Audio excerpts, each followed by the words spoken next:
Ton identité professionnelle, ce n'est pas ton métier. C'est pas ton titre, pas ton CV et pas ta fonction sur LinkedIn. Et quand tu confonds les deux, chaque reconversion que tu envisages part dans le mauvais sens. Dans cette vidéo, je vais te montrer ce que c'est vraiment.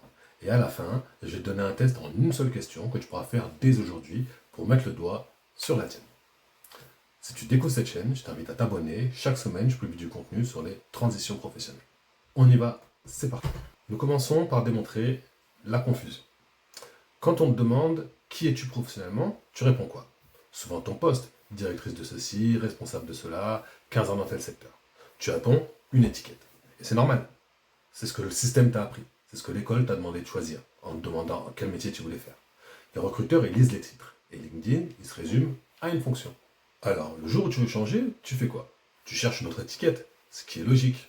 Un autre métier, un autre titre, une autre case. Et c'est là que la reconversion échoue. Parce que tu remplaces une étiquette par une autre, sans jamais avoir à regarder ce qu'il y a sous l'étiquette. Et ce qu'il y a dessous, c'est ça ton identité professionnelle, pas une case. Je te montre ce que c'est.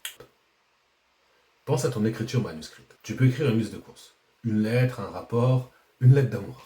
Le contenu, il change à chaque fois. Mais ton écriture, elle reste la même. Elle est reconnaissable parmi 1000. Personne d'autre ne fait les mêmes boucles comme les tiennes. Toi seul exerce cette pression sur papier quand t'écris. Ton identité professionnelle, c'est ça.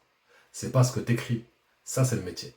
Ta main, ta façon unique de t'y prendre. Le problème que tu peux pas t'empêcher de résoudre. La manière dont tu crées de la valeur partout où est-ce que tu passes.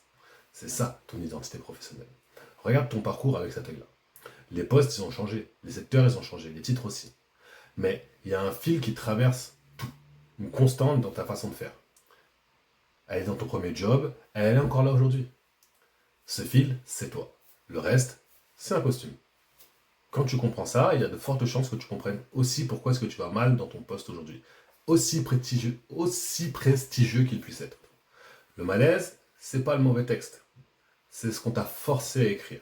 D'une main qui n'est probablement pas la tienne. Et dans 2 minutes, je vais te donner un test pour retrouver la bonne main en une seule question.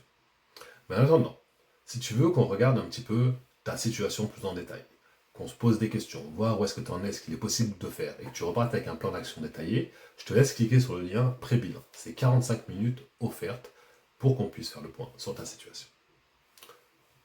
Je reviens sur le test. Voilà. Ce soir, ou quand tu as un moment dans la journée, je voudrais que tu prennes 10 minutes et que tu te poses cette question. Dans les moments de ta carrière où tu ne voyais pas le temps passer, je voudrais que tu te demandes, dans les moments de ta carrière, quand tu ne voyais pas le temps passer, qu'est-ce que tu faisais? Et surtout, comment est-ce que tu t'y prenais?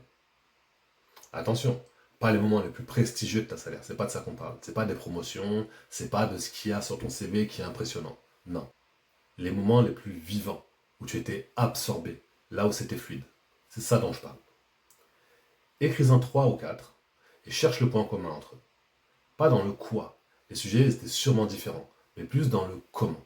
Peut-être que tu clarifiais quelque chose de complexe. Peut-être que tu repartais avec des situations débloquées. Peut-être que tu faisais grandir quelqu'un. Ce point commun, c'est ta main, c'est ton identité professionnelle. Et une fois que tu la tiens, le choix de métier, il change de nature. Tu cherches plus une étiquette au hasard dans un catalogue, tu cherches des terrains où ta main peut écrire librement. La liste, elle se raccourcit toute seule. Et c'est là où ça devient intéressant et surtout ça devient évident. Donc, arrête de te demander quel métier tu veux faire, demande-toi plutôt depuis combien d'années tu écris de la main gauche alors que tu es droitière. Retrouve ta main, le reste suivra. Si cette vidéo t'a parlé, je t'invite à t'abonner. Comme je te disais, chaque semaine, je publie du contenu sur les reconversions professionnelles. Et si tu as envie d'en savoir plus sur ta situation à ce moment donné, clique sur le lien pré-bilan, on discute pendant 45 minutes et tu repars avec un plan d'action précis. Sur ce, je te souhaite une excellente journée, je te dis à tout bientôt pour la prochaine vidéo.